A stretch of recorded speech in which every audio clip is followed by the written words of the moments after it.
Dear parents, नमस्कार। मेरे आमतौर पे जो वीडियो होते हैं उनमें मैं बच्चों के ग्रोथ, उनके विकास, डेवलपमेंट और जीवन में हम क्या क्या किस तरह से कर सकते हैं इस विषय पे बातें करता हूँ। उसी क्रम में आज मैं आपके साथ 3 चीज़ें शेयर करना चाहता हूँ जो बहुत ज़रूरी हैं और हर माता पिता को अपने बच्चे का विकास, चाहे वो पढ़ाई में हो, चाहे किसी और गतिविधि में हो या कोई और एक्टिविटी जो बच्चा परस्यू कर रहा हो उसमें हो, इन 3 चीज़ों के दायरे में रखकर अगर आप देखेंगे, इन सीमाओं को बांधकर इसमें देखेंगे तो आप अपने बच्चे के ऊपर बहुत अच्छा काम कर पाएंगे।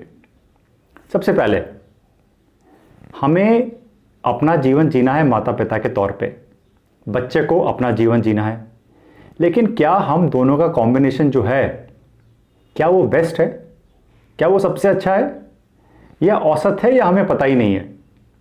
तो सबसे पहले जिस चीज़ की ज़रूरत है वो ये है कि हम अपने परिवार के दिनचर्या, रूटीन, हमारा जीने का तरीका और हमारे बच्चे का रूटीन, उसका स्कूल, उसकी पढ़ाई, उसकी दिनचर्या जो है बाकी के दिन की, इस पे ध्यान दें, इसका एनालिसिस करवाएं, असेसमेंट करवाएं, इसकी समीक्षा करें और फिर ये पता करें कि हमारा जो जीवन जीने का तरीका है बच्चे के विकास के लिए क्या वो सबसे बेस्ट है या औसत है। अगर आपने इस चीज़ में बेस बिल्डिंग करी ही नहीं, बेस बिल्डिंग से मेरा मतलब है पहचान, आकलन, असेसमेंट, तो आप कभी भी उस भ्रम जाल से बाहर नहीं आ पाएंगे। आप कभी भी बच्चे के जीवन के जो विकास के लिए बहुत सारी चीज़ें करनी हैं, उसमें जो खुद में बदलाव लाने हैं वो नहीं ला पाएंगे अगर आप पहचानेंगे नहीं अपने आप को और अपने परिवार को। तो सबसे पहले हमें आकलन और असेसमेंट करना है। खुद से करके वो सारी चीज़ें बाहर नहीं आती, कोई दूसरा जो उसमें अच्छा है वो कर दे तो बेहतर रहता है। ये दूसरा कोई एक्सपर्ट भी हो सकता है, आपके परिवार में कोई बहुत अच्छा सज्जन हो जो बहुत जानकार हो, बहुत अच्छी नॉलेज रखता हो और एक्सपीरियंस हो, तो वो भी कर सकते हैं। पॉइंट नंबर 2, जब हमने अपना आकलन, आज का आकलन कर लिया, हम जान गए हम क्या हैं, तो उन अच्छाइयों को और उन गलत चीज़ों को जो हम करते आ रहे हैं उनको स्वीकारना बहुत ज़रूरी है। जी हाँ, स्वीकारने से ही बात बनेगी। हो सकता है माता पिता बच्चे के जो हैं वो बहुत अच्छी पोजीशन में हो लाइफ में, वो अपने कारोबार में, अपने जॉब में, चाहे वो प्राइवेट सेक्टर में हो चाहे गवर्नमेंट सेक्टर में हो, वो कामयाब हैं, सक्सेसफुल हैं और इसीलिए उनको फ़र्क नहीं पड़ता। लेकिन अपनी कमियां स्वीकारने से हम ये तो जान जाते हैं कि हमारे बच्चे के लिए बेस्ट ये था और हम यहाँ पे हैं और ये जो गैप है इसको पूरा करने के लिए हमें प्रयास करने पड़ेंगे। ये बातें जानना बहुत ज़रूरी है। जो इंसान परेशान है वो अपनी परेशानियों में ही घिरा हुआ है, वो बच्चे के विकास के लिए जो करना है उस पर समय नहीं दे पा रहा, इसलिए स्वीकार नहीं कर पा रहा। जो संपन्न है या अपने फील्ड में सक्सेसफुल है, उनको शायद लगता है कि हमारे बच्चे भी कर लेंगे, क्या पड़ी है हमें चीज़ों को बदलने की।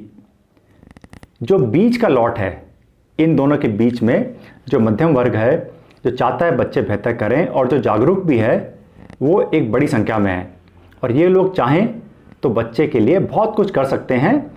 इन एनी केस, इनमें से किसी भी केस में जो कंडीशन ज़रूरी है वो ये है कि हम स्वीकारें, हमने असेसमेंट करा के, आकलन करके जो बच्चे की ताकतें पाई हैं, जो बच्चे की कमियां पाई हैं, उसको स्वीकारें। खुद की कमियां, खुद की ताकत भी स्वीकारना बहुत ज़रूरी है। मैं जानता हूं कि कुछ माता पिता को स्वीकारने में शर्म आती है, वो एक्सेप्ट नहीं कर सकते कि उनके ज़िंदगी में ये और ये हिसाब ठीक नहीं है और ये सब अच्छा है। हमारी ईगो भी आ जाती है, हमारा घमंड भी कभी कभी सामने आ जाता है। कभी कभी हमें शर्म और ग्लानि महसूस होती है कि दूसरों के सामने हम कैसे स्वीकार कर लें कि हम इन चीज़ों में अच्छे नहीं हैं, क्योंकि आजकल बोलना अपने मुंह से लगता है कि शायद हम अपमानित हों। लेकिन बच्चे के जीवन निर्माण में आपकी ईगो, आपका घमंड बिल्कुल नहीं आता।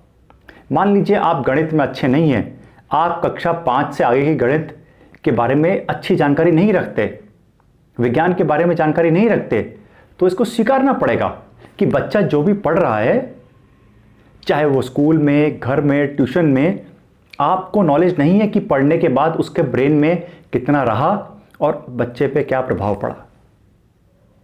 अगर बच्चा कोई स्टोरी बुक पढ़ रहा है, अगर बच्चा स्कूल से आ रहा है, उसने कितनी नॉलेज गेन करी, कितना परसेंटेज इंप्रूवमेंट पिछले महीने से इस महीने हुआ, टेस्ट की बात नहीं कर रहा मैं, उसकी ग्रोथ में ये चीज़ें आप नहीं समझ पाएंगे तो स्वीकारना बहुत ज़रूरी है कि हाँ मैं मानता हूँ मैं नहीं समझ पाता। समय की कमी हो सकती है, हम किसी चीज़ में व्यस्त हो सकते हैं, या हमें जानकारी नहीं है। इन चीज़ों को स्वीकारना बहुत ज़रूरी है और इसीलिए इस पॉइंट पे मैं काफ़ी देर तक बात कर रहा हूँ कि स्वीकारना बहुत ज़रूरी है। स्वीकारने से आधे काम हो जाते हैं। तो मैंने मान लिया कि पहले आपने बच्चे का आकलन, खुद का आकलन, परिस्थितियों का आकलन करवा लिया।